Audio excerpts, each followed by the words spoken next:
अस्सलाम वालेकुम। Abdullah there. Let's take a look at basics of UK taxation. इसका थोड़ा सा ओवरव्यू और बिल्कुल बेसिक लेवल की अंडरस्टैंडिंग हासिल करते हैं।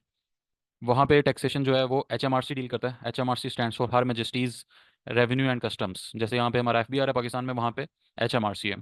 देर are different types of taxes. For example income tax, national insurance contributions NIC बोलते हैं इसको, value added tax, corporation tax, capital gains tax, inheritance tax. इसमें सबसे पहले अगर हम इनकम टैक्स को देखें तो जैसे पाकिस्तान में हमारे पास स्लैब रेट्स होते हैं डिफरेंट। सैलरी के स्लैब रेट्स, इंडिविजुअल्स के नॉन सैलरी के स्लैब रेट्स, सीओपी के, बाकी जो स्लैब रेट्स होते हैं वहाँ पे भी बैंड्स बोलते हैं इसको, टैक्स बैंड्स। तो चार टैक्स बैंड्स हैं। पहला पर्सनल अलाउंस, दूसरा बेसिक रेट, तीसरा हायर रेट, चौथा एडिशनल रेट। पहला जो पर्सनल अलाउंस है, इसमें 12,570 पाउंड्स तक आपकी अगर इनकम है एनम की तो 0% टैक्स लगेगा।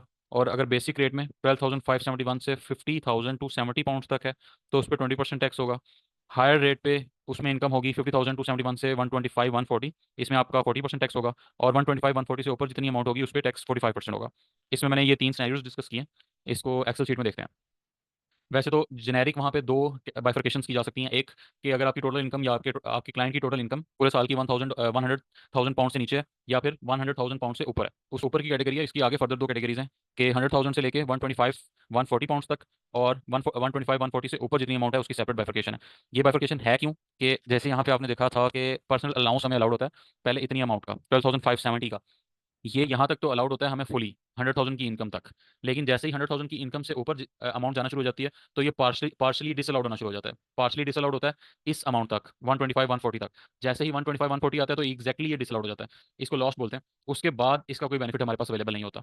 तो पहले सिंपल सिनेरियो से शुरू करते हैं। सिंपल सिनेरियो में हमारे पास 20,000 में हमारे पास स्लैब रेट 12,570 में 0%, और 60,000 के लिए भी 0%। फर्स्ट स्लैब रेट जो पर्सनल अलाउंस वाला था, दूसरा ये बेसिक रेट, तीसरा ये हायर रेट, चौथा एडिशनल रेट। उसके हिसाब से हमने टैक्स कैलकुलेशन की। पहले तो 0 0 आ गया। 12,570 हमारा पर्सनल अलाउंस मल्टीप्लाई बाय 0%। उसके बाद हमारी टोटल जो इनकम थी वो 20,000 थी, लेकिन उसमें हमारे पास पर्सनल अलाउंस है 12,570 का।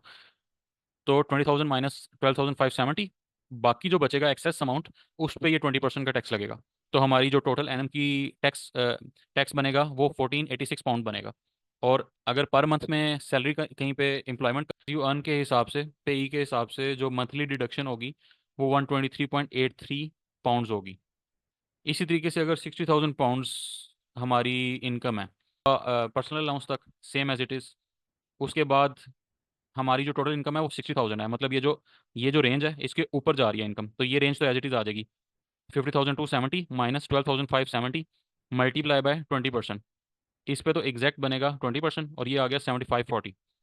अब 50,270 तक हम टैक्स कर चुके हैं, इसके ऊपर वाला जितना अमाउंट है उस पे लगेगा 40% एक्सेस अमाउंट पे। अब इसके बाद हमारी इनकम क्रॉस कर गई 100,000 से, 100,000 पाउंड से जैसे ही क्रॉस किया तो हमारा पर्सनल अलाउंस है वो रिड्यूस होता रहेगा। उसके लिए ये लाइन लिखी हुई है स्पेसिफिकली लॉ में कि for income over 100,000 pound the personal allowance is reduced by 1 pound for every 2 pound of income over 100,000। तो रिडक्शन निकालेंगे ऐसे। रिडक्शन कैसे निकालेंगे कि ये हमारे पास जो इनकम होगी लेस 100,000 डिवाइडेड बाय 2, इससे आ जाएगी रिडक्शन। अब एज लॉन्ग एज ये रिडक्शन हमारे जो पर्सनल अलाउंस है उसकी अमाउंट से नीचे नीचे है। पर्सनल अलाउंस की अमाउंट थी 12,570, जब तक ये उससे नीचे नीचे है तो हमारा जो पर्सनल अलाउंस है वो पार्सली लॉस्ट होगा। पार्सली वो हमें बेनिफिट देगा लेकिन पार्सली लॉस्ट हो जाएगा, पार्सली डिसअलाउड होता जाएगा। लेकिन जैसे ही अमाउंट ये रिडक्शन की 12,570 तक आएगी, वो कब आएगी? जब हमारी एग्जैक्ट इनकम 125 140 हो जाएगी। जैसे इनकम 125 140 आएगी तो रिडक्शन यहाँ पे अमाउंट 12,570 आ जाएगी एग्जैक्ट पर्सनल अलाउंस। तो 12,570 माइनस 12,570 करेंगे तो हमारे पास ये जो न्यू पर्सनल अलाउंस है ये जीरो आएगा। हमारी टैक्सेबल इनकम रिड्यूस होगी है इतने से। हमारी जो टोटल इनकम थी वो 120,000 थी। अगर नॉर्मल सिनेरियो होता तो मतलब हमें ये अलाउ होता सारा जो पर्सनल अलाउंस था 12,500 का, तो ये 1,20,000 में से हम वैसे ही यहाँ पे पहले स्टेप में 12,570 माइनस कर देते हैं, बाकी पे टैक्स करते हैं। लेकिन यहाँ पे अब हम सिर्फ इस अमाउंट को माइनस करेंगे। इस अमाउंट को माइनस किया और बाकी 117,430 रह गया। अब पहले स्टेप में भी हमने सिर्फ उसको उतने को माइनस किया, जैसे ये बेसिक हमने जो हायर अमाउंट थी 5270 माइनस सिर्फ ये न्यू पर्सनल अलाउंस को माइनस किया। यहाँ पे total amount, total personal allowance को माइनस किया गया था, फिर रेट से मल्टीप्लाई किया था 20%। यहाँ पे रेट से 20% तो मल्टीप्लाई किया है 20% से, लेकिन न्यू पर्सनल अलाउंस को माइनस किया। इसी तरीके से यहाँ पे हम टैक्सेबल इनकम को लेंगे। टैक्सेबल इनकम लेस जो फ्लोर था अमाउंट पिछली इनकम का, उसको लेस करेंगे। उस पे एक्सेस पे 40% लगाया, और एक्सेस हमारे पास ये टैक्स आ गया। टोटल हमारा टैक्स बना 36,404। और पे के हिसाब से ये हमारा मंथली डिडक्शन होगी अगर ये कहीं पे जॉब कर रहा होगा, एम्प्लॉयमेंट कर रहा होगा। अब इसमें दूसरा सिनेरियो आता है कि जैसे ही हमारी अमाउंट 125 140 से एक्सीड करेगी ना इनकम एनएम की, तो हमारा जो ये रिडक्शन है ये ऑटोमेटिकली बढ़ती जाएगी, उससे पर्सनल अलाउंस से बढ़ जाएगी। और ये बेशक 1 पाउंड भी इंक्रीज हो गया है पर्सनल अलाउंस से, तो हमारा पर्सनल अलाउंस वो फुली डिसअलाउड हो जाएगा, फुली लॉस्ट हो जाएगा। तो हम पहले स्टेप में ये जीरो को लेस कर रहे होंगे, हालांकि पहले स्टेप में नॉर्मली हमें पर्सनल अलाउंस को लेस करना चाहिए था कि वो हमें अलाउड है, एक्सेस अमाउंट पे हमें टैक्स लग रही थी, लेकिन अब हमें पूरे अमाउंट पे 20% टैक्स लग रहा है, पूरी इनिशियल अमाउंट पे। ये टोटल 50,270 माइनस जीरो, और बाकी पूरी अमाउंट पे 20% लग रहा है, ये टैक्स आया। हायर टैक्स बैंड में एज इट इज़ आ गया क्योंकि हमारी अमाउंट 2 लाख है, तो ये स्लैब एज इट इज़ आ जाएगा, ये बैंड 125 140 माइनस 5270, ये आया, इस पर 40% लग गया। अब हमारी जो एडिशनल टैक्स रेट है वो कैसे निकलेगा, ये टैक्सेबल इनकम लेस एक्सेस कितना था, क्योंकि हमारा जो तीसरा बैंड है वो ये है, चौथा बैंड एडिशनल टैक्स रेट वाला, 125 140 से ऊपर की जितनी इनकम होगी उस पर 45% लगेगा। तो वो हम कैसे कैलकुलेट करेंगे, 2 लाख माइनस 125 140, तो जितना आएगा उस पर 45% लगाएंगे, वो 74,860 आया है, उस पर 45% लगाया, तो ये हमारे पास इनकम आया, इनकम आ गई। ये हमारे पास टैक्स आ गया। इन तीनों को सम किया तो ये हमारे पूरे साल का टैक्स आया 73,000 पाउंड। मतलब अगर किसी की वहाँ पे इनकम 200,000 है, तो उसका तो सीधा 73,000 पाउंड तो टैक्स कट रहा है। और पे एज यू अर्न में $657, ये ज़्यादा हो गया, 6140.75 उसका मंथली डिडक्ट हो रहा होगा। इसमें अभी तक मैंने कोई कैलकुलेशंस नहीं ली डिडक्शंस की, कोई मैंने वो अलाउंसेस नहीं लिए, बाकी चीज़ें नहीं ली, सिंपल मैंने सिर्फ कंपैरिजंस किए हैं टैक्स रेट्स के, बैंड्स के, इनकम्स वाइज। इसके बाद दूसरी इनकम देखते हैं। दूसरी इनकम है हमारे पास, जो टैक्स है हमारे पास, कंट्रीब्यूशन नेशनल इंश्योरेंस। ये एम्प्लॉयर्स ने भी करना होता है, एम्प्लॉयज़ ने भी करना होता है। करते क्यों हैं, सर्टेन बेनिफिट्स इनको मिलते हैं इस वजह से, qualify for certain benefits and state pension. इसमें अगर उसकी जो एम्प्लॉय की इनकम है वो 242 पाउंड अ वीक है, तो उस पर 0% कंट्रीब्यूशन लगेगी। अगर इसके दौरान है तो 12% लगेगी। ये इसको वैसे एक्सप्लेन किया हुआ है मैंने यहाँ पे, एग्जाम्पल से समझ लेते हैं इन तीनों चीज़ों को, यहाँ पे एग्जाम्पल से समझते हैं। सबसे पहले हमारे पास है क्लास 1 एम्प्लॉयज़। क्लास 1 एम्प्लॉयज़ में हमारे पास एनआईसी, नेशनल इंश्योरेंस कंट्रीब्यूशन है। अगर उसकी जो इनकम है 242 अ वीक से नीचे है, तो 0% उस पर एनआईसी लगेगी। और इसको जो 242 पाउंड है, इसको बोलते हैं lower earning limit, LEL, lower earning limit. अब अगर इसकी 242 से लेकर 965 967 तक है अ वीक, तो इस पे लगेगा NIC 12%। इसको बोलते हैं प्राइमरी थ्रेशोल्ड और अपर अर्निंग लिमिट। ये अपर अर्निंग लिमिट 967, और ये प्राइमरी थ्रेशोल्ड ये 242 पाउंड। इस पे लगेगा 12% NIC। इसके बाद 967 के ऊपर जितनी भी अमाउंट होगी, अगर जा रही है अ वीक, तो उस पर 2% लगेगा NIC। इसके अब इसकी एक एग्जांपल दी हुई है, मसलन कि अगर 1,000 पाउंड एक वीक में मिलता है एक एम्प्लॉय को, तो जो पहले 242 होंगे ना, वो तो एज इट इज़ जैसे हमारे पास पर्सनल अलाउंस होता था, उस पर टैक्स नहीं लगता था, उसी तरीके से ये जो पहले 242 हैं ये सब्जेक्ट टू नहीं है NIC। इसके बाद जो 242 से 967 तक हैं, उस पर लगेगा 12%, 87 पाउंड। और जो 967 से ऊपर के हैं, 1,000 माइनस 967, उस पर 2% लगेगा, रिजल्टिंग इन 0.66। इन दोनों को सम करेंगे तो ये 87.66 पर वीक आ रहा है। अब इसके बाद है क्लास 2 और क्लास 4। अच्छा, इसमें क्लास 3 मिसिंग है, वो स्पेसिफिकली कोई क्लास नहीं है, वो सिर्फ वॉलंटरी पेमेंट्स होती हैं कंपनसेशन के लिए, कि अगर आपने यहाँ पे लेस पेमेंट्स किए या यहाँ पे लेस पेमेंट्स किए, तो उनको कंपनसेट करने के लिए ये वॉलंटरी कॉन्ट्रीब्यूशन होती हैं टू फिल गैप्स। इसका जो रेट चल रहा है वो अभी लेटेस्ट 17.45 पाउंड अ वीक चल रहा है। अगर 52 वीक्स का निकालें तो 907.40 पाउंड। अच्छा, क्लास 2 और क्लास 4 बेस्ड करती है प्रॉफिट्स पे, सेल्फ एम्प्लॉयड होते हैं। ऊपर वाले एम्प्लॉयज थे क्लास 1 के, ये क्लास 2 और 4 सेल्फ एम्प्लॉयड हैं।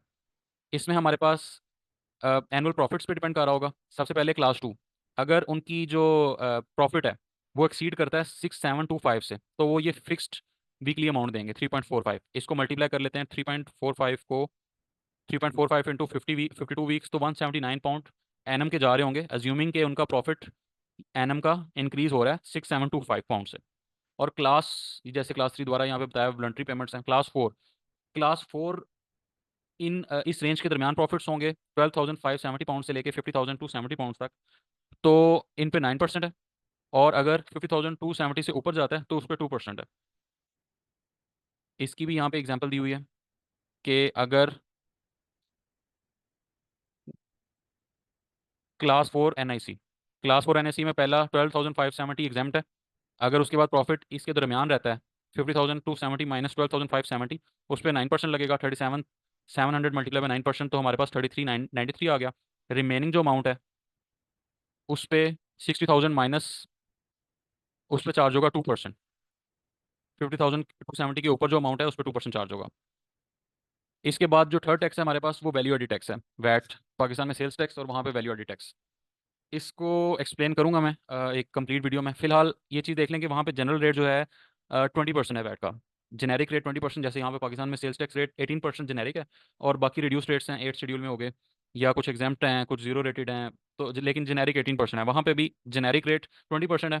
लेकिन बाकी कुछ रिड्यूस्ड रेट्स भी हैं, जैसे होम एनर्जी पे 5% है, और कुछ जीरो रेटेड भी हैं फूड्स वगैरह पे, food, children clothes. Amazon UK वाली साइड पे ऑलमोस्ट उनकी 19.54 समथिंग बनता है, उनकी जो सर्विसेज होती हैं अमेजोन की, उस पे वैट 19.54 बनता है सर्विसेज पे, और जो प्रोडक्ट्स बनती हैं उस पर 20% ही वैट चार्ज करता है अमेजोन।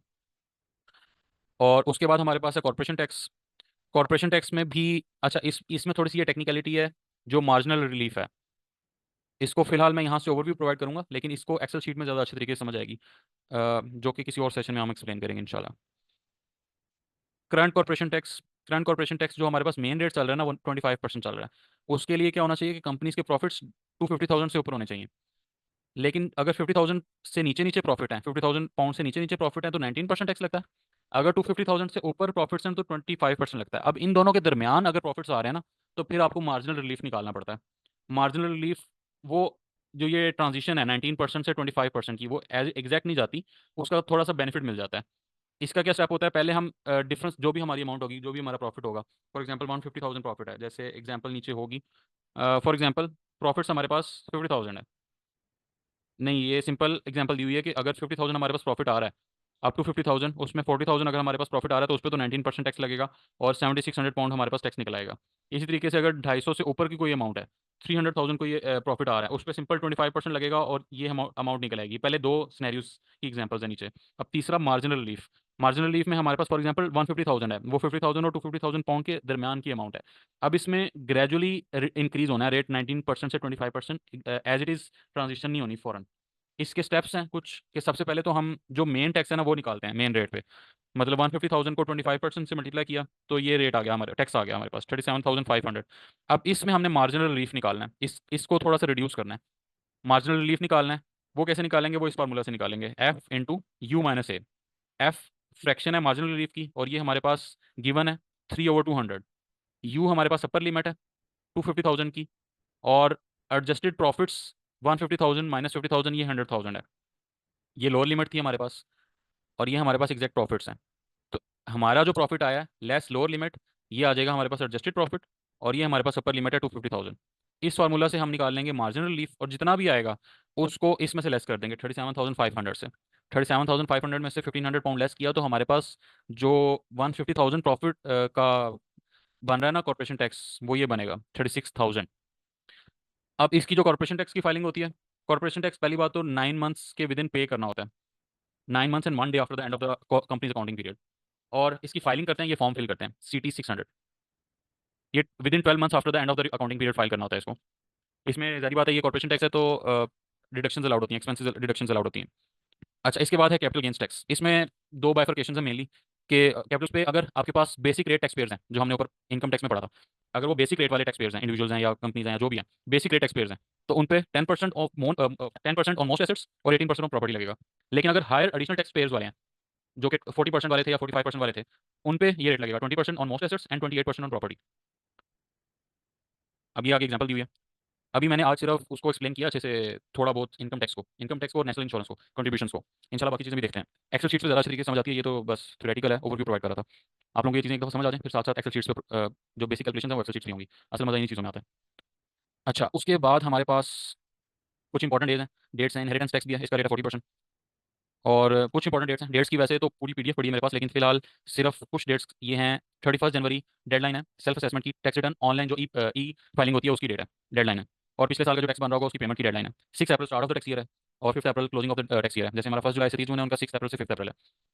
और 31 अक्टूबर हमारी जो पेपर रिटर्न, एक ई फाइलिंग होती है और एक पेपर रिटर्न फाइलिंग होती है। 31 जनवरी ई फाइलिंग के लिए, और 31 अक्टूबर पेपर फाइलिंग।